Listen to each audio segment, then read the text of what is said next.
I figured we'd start off talking about you meeting director Damien McCarthy. This is your, from what I can tell, the second time cutting for him. So tell me about that initial meeting and getting the gig for your first film together, Oddity. I'd worked with a production company before called Keeper Pictures. I'd worked with them on a horror comedy called Boys from County Hell. And they had this new script that had come to them called Oddity, directed by Damien, written and directed by Damien. And I wasn't that aware of him at the time. So I went off and kind of did my homework, watched his first film, Caveat, on Shudder. And as soon as I watched Caveat, I could see there was like an aesthetic there. And and then having read the Oddity script, it was very clear to me that, yeah, this guy knows what he's doing and I'd love to meet him. So we had a Zoom and just immediately headed off. Like, we were basically the same age and we both grew up in the countryside in different parts of Ireland, and we were just obsessed with movies, horror movies in particular. His parents owned a video shop. I spent a lot of time in my video shop. So yeah, we just headed off straight away and just, yeah, that was it. So that was the first film, Oddity. What did you talk about with him when it came time to discuss Hokum? Well, when we were working on Oddity, Damien was writing Hokum already.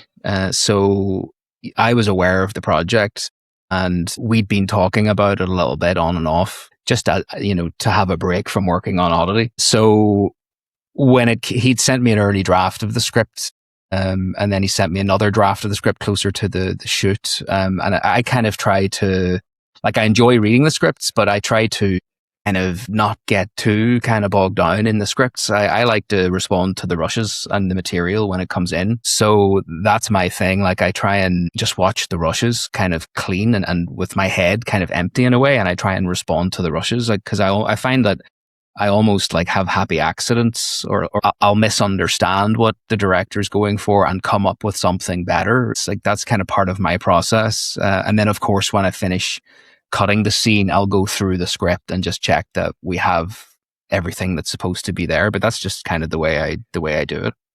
So when you're reading that script, but not really committing too much to it emotionally, does he still expect notes from you, or do you give him notes on how you think things are going to go, either in production or post? Not really. Like, we'll have a general chat, like, about, oh yeah, that's a cool movie. Yeah, it'd be fun to make that. But that's pretty much it. Like, he'll go off and shoot his film, and Damien's kind of unique in a way because he doesn't actually look at anything that I have done until he comes in to start his edit. So I don't drip feed him any scenes or any assemblies throughout the shoot. If there's something I feel like maybe he could pick up, I'll send him like a screenshot on WhatsApp or something. And yeah, he'll go grab stuff like that. But he likes to come in again with his head clean and just watch the entire editor's cut from start to finish on day one of his edit. So it's quite overwhelming probably for him to do that, but that's just the way he likes to do it. And it works really well. So Hokum is about an author who has a bit of a drinking problem, who goes to a haunted hotel. And in that haunted hotel, there is a room that is you want to stay away from. And there's also a secondary character that, well, I guess I'll get right to it. There's definitely some elements that point back to The Shining. And I think there's a character, Jerry, who in the end reminded me of, now I'm blanking on his name, but Scatman Crothers' character.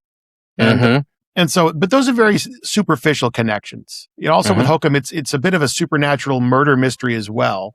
And I just love your take on what Hokum is, and if, despite the fact that you don't really overinvest in the script, does Damien give you references or say, like, hey, I want you to go watch these movies going into cutting Hokum? Yeah, probably. Like, I'm struggling to kind of remember exactly what they might have been, but yeah, we're just watching like everything all the time. Like, I'm watching like a horror film like every night almost, just trying to keep up to date with what's coming out. And and it's like he with Hokum, it's an ensemble piece. I think he sees it as an ensemble piece. There's a lot of different characters in Hokum, and for me, it's just a really fun watch. I really enjoy kind of seeing this American character arriving in Ireland and not just dealing with all this kind of supernatural stuff that's going on, but just dealing with these kind of crazy characters, these crazy Irish oddballs, as he describes them, and that kind of fish out of waters.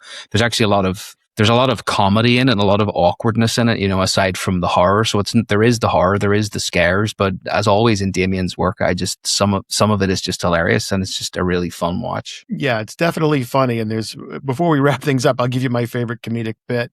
Okay, so second time out with Damien, how does your process with him, if at all, evolve in terms of communication, even actual, your approach in post? How does it change? I think now this is the second time we've done something together, so he trusts me a lot. Not that he didn't trust me before, but yeah, we're kind of coming into this where we've kind of had a success together already, and now we're just doing the same thing. So Damien. I get on so well with Damien, it doesn't feel like work. It feels like I'm just kind of hanging out with a friend.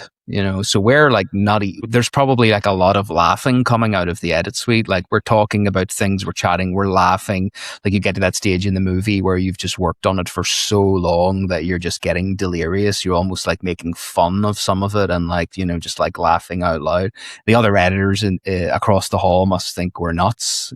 Like these guys are working on a horror film and they're just laughing their heads off. But yeah, we just keep working, and it's with Damien, he's always like willing to experiment, like right up until the end. So like for example in Hokum we have a scene where Adam Scott playing Ohm is stuck in the dumbwaiter at the bottom of a hallway, and he's trying to get up out of this depth, and the witch character is coming towards him. So there were shots shot for that. We had lots of different shots of the witch getting closer and getting closer. We got to this point where we just decided that there's got to be a scarier. There may be a scarier way of doing this. So we basically scrapped all of the shots that were shot for that and went into the footage and found kind of empty shots of the hallway that we could use as plates, and then we superimposed shots of the witch that were shot for a previous scene, the witch in the elevator scene.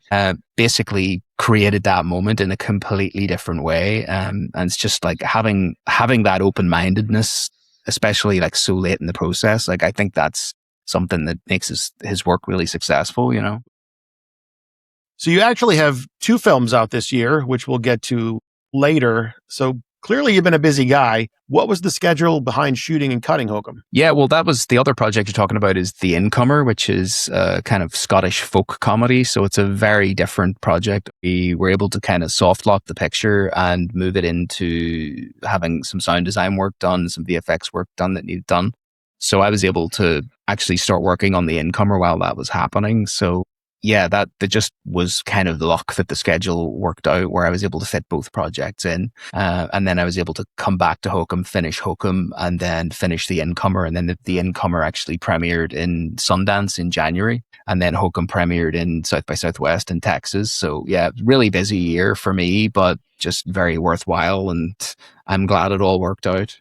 Another thing I'm fond of asking is where the film was shot. I think I kind of know this one, but also where you were cutting. And the reason why I want to know about where you were cutting specifically for Hokum is because of the nature of the film itself. Do you need to be on set, or do you think it would help due to the choreography around jump scares and also the POV shots that you often use to feed into them? Does that help you so that you know that you have what you need for these very intricate things, jump scares that you're going to play out later before production wraps?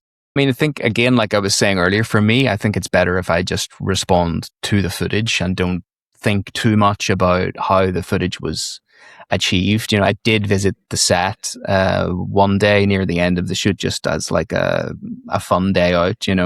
They shot the film in Cork, west of Cork, which is way down south of Ireland, and I live in Belfast, which is up in the north. During my editor's cut, I was just working at home, basically downloading the rushes every day, cutting it, and then when Damien and I come to work together, we usually meet up in Dublin, which is like a kind of halfway point between Belfast and Cork. So we cut the movie there in Outer Limits, which is just in a place called Dunleary, which is just south of Dublin. And we actually were living together, Damien and I as well. We kind of shared an apartment for the post. And if you kind of agree to share it, if you agree to share, you usually get a nicer place. Well, again, not investing too much in the script itself, but once you read the script and you and Damien go, yeah, we're making this. What do you do next to prep for it? Is there anything between that part and when you're actually sitting down and looking at the first rushes that come in, anything that you have to do? On a personal level, I will start to watch things like movies that I feel maybe like in a similar kind of a tone, like I find Damien's work is kind of more of like a classical kind of horror, like kind of, it reminds me of like EC Comics stuff almost, that far back, like, which was obviously, they were obviously anthology comics. And then there was Amicus Films made some movies, and then obviously the famous Tales from the Crypt TV show. So I was probably like binge watching like Tales from the Crypt or something. But I find it, when I'm working on a film, I find it quite depressing to watch films that have been like fully finished. They're perfectly picture locked, they're perfectly graded, sound mixed, and they're just amazing to watch and experience. And then I'm like working with raw rushes. So I think when I'm actually working on something, I probably don't watch a lot of films. So at Outer Limits or at home, I guess, I mean, I'm sure there's a difference between the two. What your editorial setup was? You said you were downloading the rushes. What was the process for that? And how are you connected to other departments like VFX and sound? Yeah, well, basically, I mean, at home, I just have an Apple computer and a couple of monitors, and I'm just downloading every morning. The assistant editor will be working remotely. So that was Adrian Conway, great guy. So he was syncing everything up. I think in his house, he was working remotely as well. So yeah, I'm just kind of downloading every day and then just trying to keep up to date with whatever's been shot, trying to keep up to camera. And then when I move down to Outer Limits, then yeah, it's just a similar setup. So you ready to talk about the film itself, the story? Sure. All right, let's get into it. So the film opens with, it's a beautiful but stark desert sequence. And, as you first watch it, it's like, what is this? And it turns out to be this very bleak epilogue to a work of fiction from Adam Scott's character. It's this fictional trilogy about a conquistador. We don't really get into it too much as to what that is, but he's somewhat well known for it. And it's funny because it's striking how visually different this is from the main narrative. I mean, it's bright. The colors are pretty vibrant. And then when you get into Ireland, it's way different. How do you use that prologue as a means of setting the table for Ohm's situation and his psychological decay that he's dealing with before the film even really gets rolling? Yeah, well, I think that was kind of Damien's idea, was just to have this like massive contrasts. Those scenes were shot in Abu Dhabi a couple of weeks after the Ireland shoot. So they were like a couple of additional days that they shot. I think like what we liked about it is it's about this character who's in the middle of the desert, and like if only he could find a rock, he would be saved. And then we kind of hard cut to Ireland, which obviously is like full of rocks. It's like this is like the one thing he's looking for, and yeah, it was definitely an interesting contrast. Well, one thing I noticed is you do a nice match cut from, I think there's a, it's hard to explain what the desert sequence is all about, but there's a ring on the ground in the desert that is of some importance to the conquistador. And then you match cut to a condensation ring on Ohm's desk as he's home writing the story. And it made me think about just establishing the visual language of the show, or the film, like really getting the audience accustomed to what they're going to be watching. Yeah, I mean, I'd love to take the credit for that, but that's purely Damien. That match cut is pure Damien. Like, he will storyboard the entire film from start to finish. So he sends like with the script, he'll send me like a PDF of his storyboards.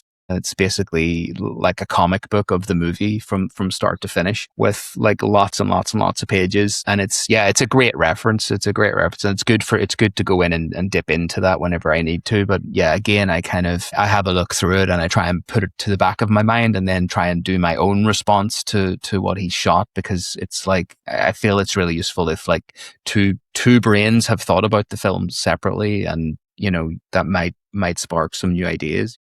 Adam Scott's character, Ohm, he travels to Ireland to scatter his parents' ashes in a forest nearby this remote hotel. And during that journey, once he's in Ireland, the title comes up, but no credits. Those are held to the end. So my first question before I get into my thoughts on this are, why were the mains held to the end? Who decides that? That's a great question. It kind of definitely came up that, yeah, could we do the credits at the start? Because that is kind of a genre thing. Sometimes you'll have like a bit of a genre opening sequence where the credits will appear. But it just kind of, yeah, we always like to try different ways of bringing the credits in, like in a film, and it's just like part of the edit. I always feel like the credits should be designed as part of the edit, and I like to be involved in that and involved in those decisions. Like I would hate to see like the credits just dropped on randomly after we've like picture locked a movie. So yeah, no, that was.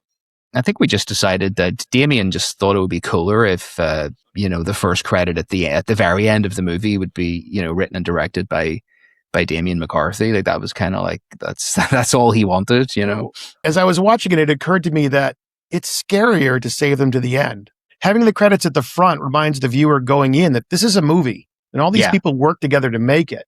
When you don't have that, you're just already so much more immersed into this creepy world.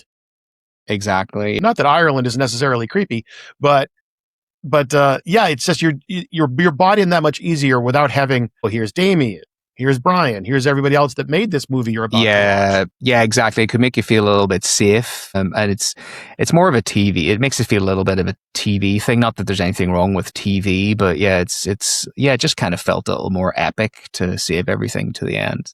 One other thing you have to figure out, or one of the many things you got to really figure out with a horror film, is how far ahead or not of the protagonist the audience is. And I wondered what the philosophy was for you and Damien in terms of keeping the audience in sync with Ohm or keeping us ahead of him. And did that evolve at all during post? Yeah, it's tricky. Like in horror, one of the trickiest things is that is for us to try and be objective about everything. So like a shot of Adam Scott just walking around a honeymoon suite, like if I have seen that 10, 11, 12 times and I know the script and I know what's going to happen, what's not going to happen, it has no effect on me.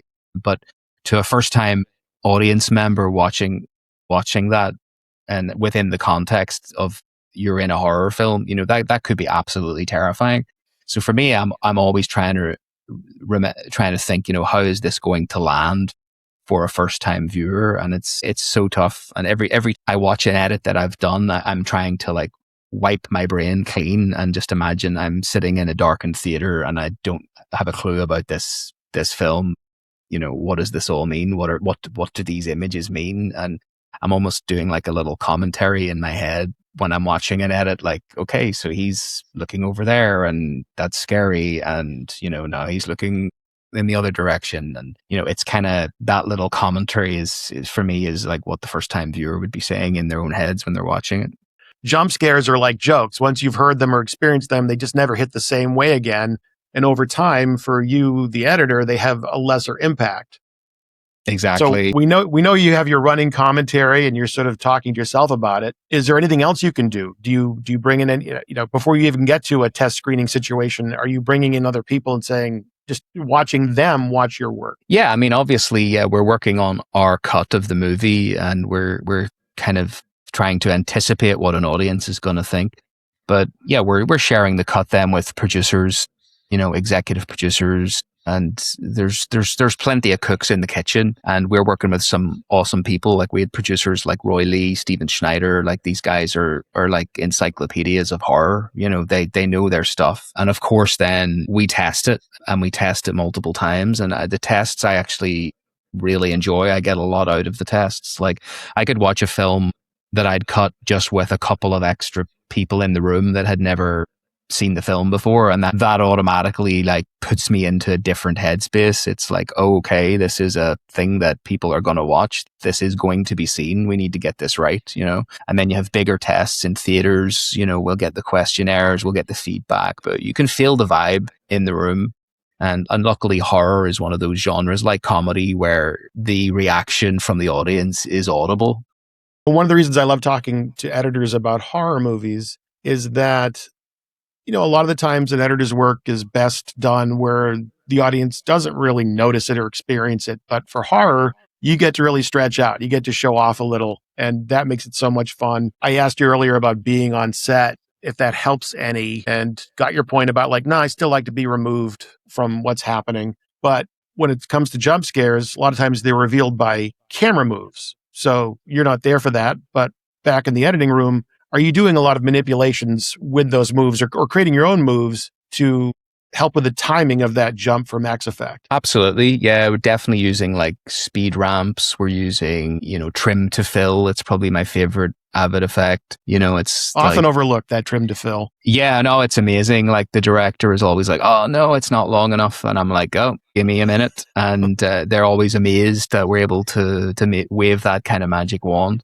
Yeah, no, I'm just using like everything. I'm using a lot of split screens. Like I use a lot of split screens for like over shoulder continuity things. Problems like that. So a lot of things, like a lot of things that people don't even realize we're doing. Like sometimes you get into the online and they're like, what are all these split screens? And it's like, yeah, this is the great movie you've been enjoying for like weeks. There's actually work involved here in getting this right and making this flow properly. Yeah, there's a little bit of work involved. When we talk about editing, there are three things that come up all the time, and that's tone, character, pacing.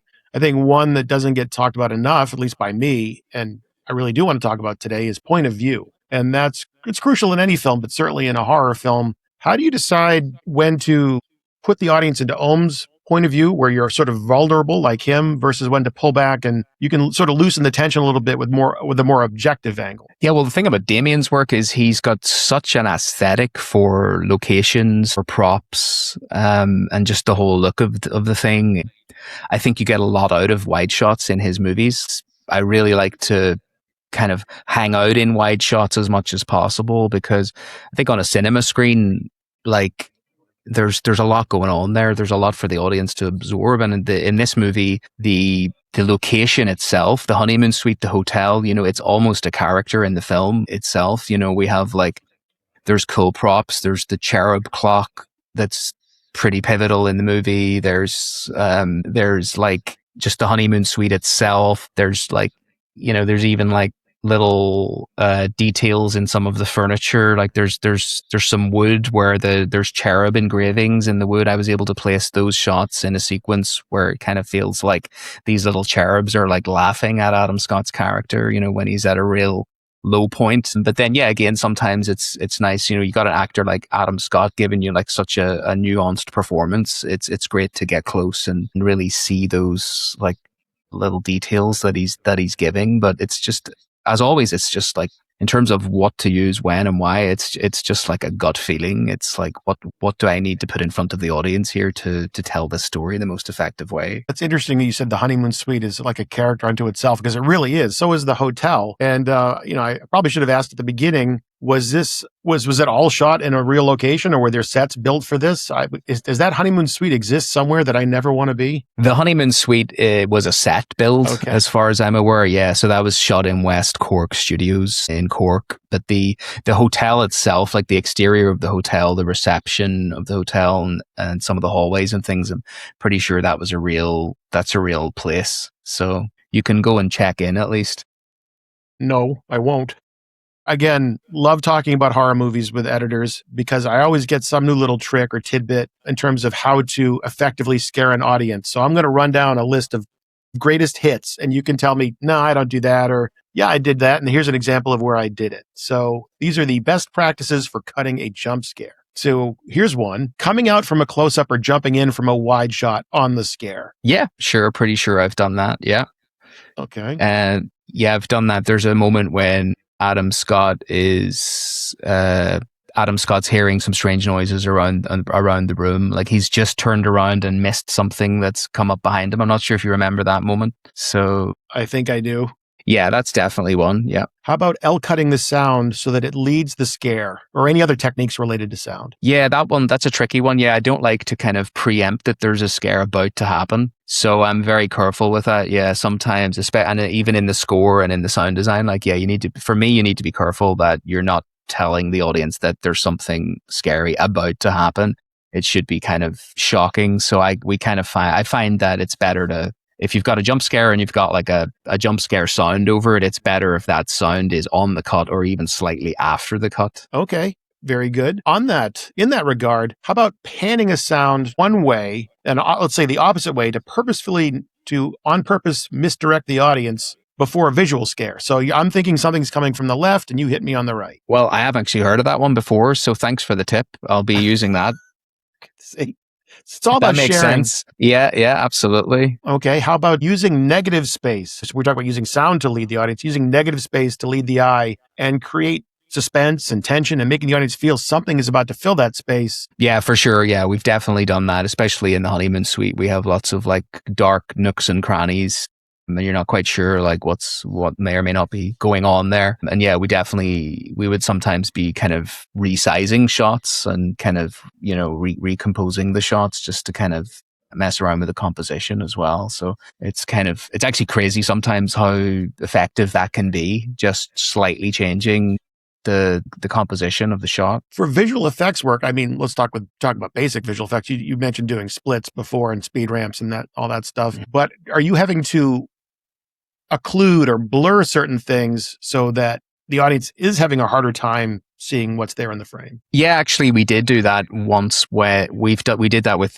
there's a pivotal moment in the film where a dead body appears and Ohm realizes that this person is deceased. So there in the rushes for that particular moment, it was soft focus, but it was a little too, you could see what was happening. So yeah, we did add more of a digital blur over that, and then like did the focus pull just to kind of eke out that moment, like eke out the mystery a little bit more. And then there's like a hard focus pull as opposed to a hard cut, which kind of creates the shocking moment. Yeah, I do have another one on the list that's kind of like that in general, just tricking the eye with adding in blurry frames or removing frames subtly just to help with the jump. Yeah, sure. Yeah, definitely. I'm trying to think of specific moments, but yeah, that's definitely something. Yeah, you just kind of, sometimes I just feel like I just start messing around and just trying all sorts of things, and then eventually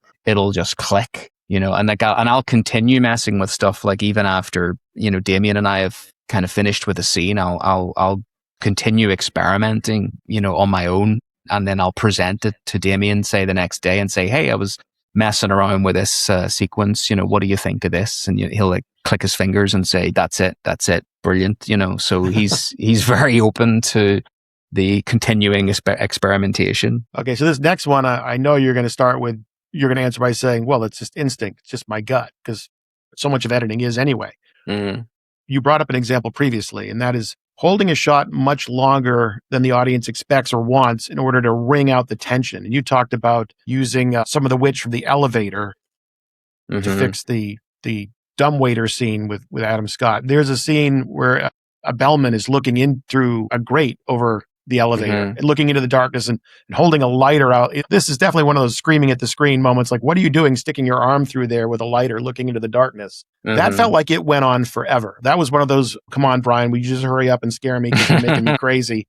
Yeah, no, it's nice to hear. Yeah, that was a tricky sequence. Like that was definitely one that we tested over and over and over. And we definitely played that sequence a lot of different ways. And there were shots of the witch where you could see her like way clearer, and it just felt to us, a little bit hokey. Like it just felt like, I think audiences are getting a little bit wise to jump scares in a way these days. So I think you need to be very careful with how you do them. So with that particular sequence, I actually came up with an idea pretty late in the game where we had a shot of the empty elevator shaft with nothing there, and we had a shot of the witch hiding in the shadows. So I actually put a bit of black matte over the witch and then just faded it out so it looked like the witch was approaching and just coming forward, so I could mess with the speed and make that happen quite quickly. So that then became the jump scare, and that's kind of where we ended up. It was a good one. I hated it. That means it was awesome. Good. Awesome. Okay, the next one I actually can credit to a specific editor. Louise Ford, or Lou, edited a film called Nosferatu. Mm-hmm. And in my discussion with her about that, she noted that this isn't necessarily about a jump scare, but she said cutting on an actor's breath intake is far more tense than cutting on an exhale. And I was fascinated by that. It made me wonder if you have any specific micro cutting tricks like that for heightening tension before a scare. Yeah, that's really interesting. I suppose it's because, if someone exhales, it's like, okay, it's over now. It's like, yeah, something you can do is if you're if you have a sequence that's building up towards a jump scare, for example, and you're cutting with a certain rhythm, so you can kind of like establish, a rhythm, and then as the scare happens, you go out of that rhythm, just at the last moment, so the audience almost have it in their heads. So they kind of get comfortable in the rhythm that you've established, and then you can kind of just hit them with it. That's one of the things that we can try. That's a good one. So that honeymoon suite, now we know it's a set. So much action, so much of the film takes place within that one room or rooms, and it's dark, it's scary, and it's disorienting. And I looked at that as kind of a challenge for you as an editor to maintain the geography of that. Was that something you had to spend a lot of time working out or fixing because, his character is running all over the place in there, and again, so much is taking place in that one space? Yeah, it can be tricky. Yeah, it was extremely dark. Like that's when I visited the set, that was the day they were shooting looking into the TV screen. So that's after the lights have went out in that room, and it was pitch black. Like it was pitch black on the set. You could hardly see anything. I think Adam Scott kind of, he talked about how dark it was as well in interviews he's done. Yeah, there was definitely moments where I was getting like a little bit confused, but sometimes again I'm trying to just follow the actor's eye line and try and like it's the actor's eyes that are directing me around the scenes. As long as when he looks, in a certain direction, I've got the right corresponding angle to put in there. But yeah, there was definitely probably some moments where Damien had to kind of talk me through, what the geography was. But again, maybe some happy accidents came from that. And as you say, it's nice to kind of maybe mess with the geography, and that helps make it scarier. I'm not sure. Let's talk about the sound aspect of scaring people. Is there a set or a specific sound effect you use of stings or things like that for jump scares? What do you go to for something like that? Yeah, well, I'll go to like online libraries, and I'll use sound effects like that. But yeah, I think it's kind of, you have to be careful as well that you'll if you use too much of those, you'll start to hear stings in other things that you're watching. Like you'll see a commercial on TV or something, and I'm like, oh, that's that sting that I used. So it's kind of like I'll layer up sounds. I'll layer up multiple stings. I'll export the sounds, slow them down a little bit, speed them up a little bit, like mess with stuff, reverse sounds. Like we tried that, there were some stings that we reversed and it made them actually creepier. But like, these are all just things that we're putting into the edit, as our temp sound. So like Steve Flanagan, the sound designer, eventually then did his own take on everything. So like, that's for me, the ideal situation is that the sound designer will basically just throw everything that I've done out and start from scratch and just do a completely fresh take on everything. Of course, there's things that you kind of get attached to. Like I know there's temp love with music, but there's probably temp love with certain sound effects as well. Like we definitely were messing around with different like breaths and kind of ghostly sounding hums and like the rubbing of glass and things like that. And yeah, sometimes you just feel like you've cracked it, and it's very difficult then to find anything better. So it's kind of like a mixture of everybody's work together at the end. Well, these weren't jump scare sounds, but you do have sounds. For example, the cherub clock you mentioned, there has these bell dings, and also there's a fire alarm that goes off at one point. And in both cases, you have the sounds going repetitively as they would, but then they get lower and slower. And just like to know about how you discovered that and making that work so well. Yeah, with the fire alarm specifically, the idea with that was that the fire is burning the hotel down at the time. So the idea was that this fire alarm would become damaged. And, we kind of started slowing the sound down, and eventually it kind of, it drains out of the film completely.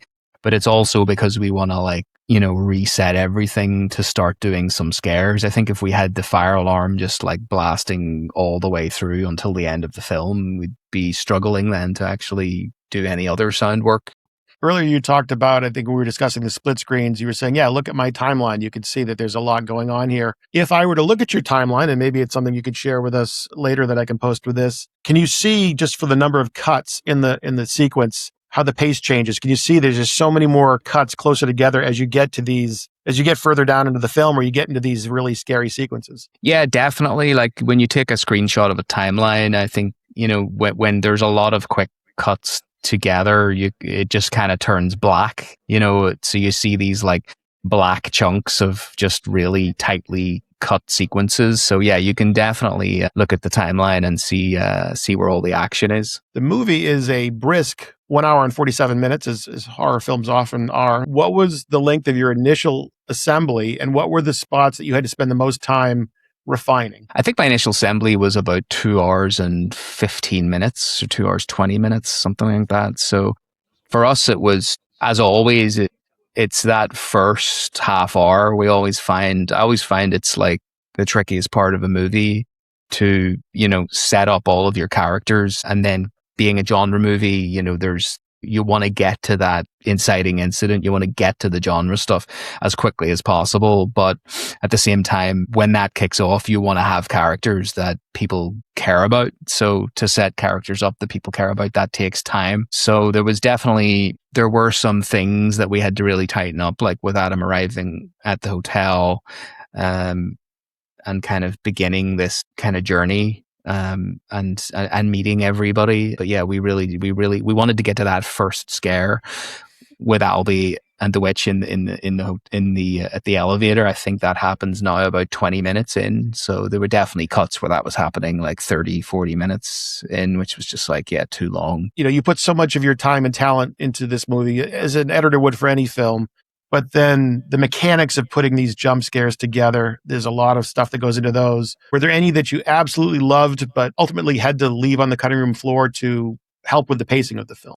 There were actually some moments that we were able to create in the edit that weren't in the script. One of them is the moment when Ohm is sleeping, and we cut to a shot of Jack the donkey, the character from Ohm's childhood, that's staring at him sleeping. And they've been using that shot in like all of the trailers, all of the marketing. It's a really effective shot, I think, really effective image. But that was something that Damien just decided to experiment with, and he just grabbed that shot at the end of one of the shooting days just so like we could try that, and we played around with placing that shot in the film, and ultimately found a good place for it to end up. So it has this kind of creepy vibe that Ohm is asleep and this character is just like watching him sleep. But yeah, that wasn't in the script. That was kind of created in the edit. Yeah, I hated that one. You don't just make these horror movies, you love watching them as well. What is it that attracts you to this genre?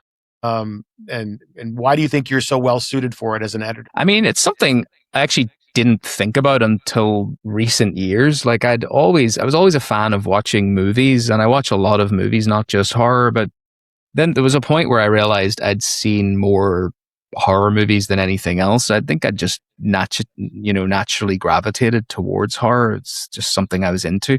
Can't really put my finger on why I enjoy them so much. I just enjoy them, and I like everything. Like I like, the classics. I like The Shining. I like The Thing. But I really love like some 80s horror, like The Blob, the 80s remake, or some 90s horror, like Demon Knight is a favorite movie of mine. It just depends what mood I'm in almost, like when people ask like, what's my favorite horror? I find it very difficult to answer because it changes just depending on what kind of mood I'm in. And I don't just watch horror. Like I try to keep up to date with like everything that's coming out. You had said, when we started talking, it's not just a horror movie. It's got a lot of comedy in it, and it does. And I think you gave me one of my all-time favorite burns, and that was an Adam Scott refers to the bellboy as an oblivious charisma vacuum. And I'm going to be using that all the time. So thank you for that. And thank you for this. And I can tell you, Brian, you are anything but an oblivious charisma vacuum. So well done, sir. Thanks, Matt. Cheers.